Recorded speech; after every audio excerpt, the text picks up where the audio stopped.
Alright guys, it's your boy King Lister, and it's Cooking with Nick / King Lister part 2, and I'm feeling like a bit of crunchy nut.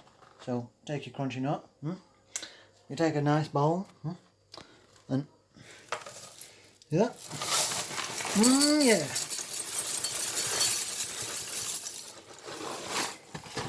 Still a growing lad, you know. Need tons of shit. Some delicious ice cold fucking milk. Then slowly pour it over. Yeah. Nice. That's sexy, that. And you put your lid back on your milk. Then you get your slave to put the milk back in the fridge. Thank you, slave. And then since I only have one slave, yeah, I'm not that rich, I got to put the crunchy nut back myself. There we go.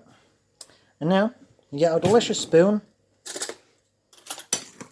And now I'm ready to eat my delicious fucking food. See you guys.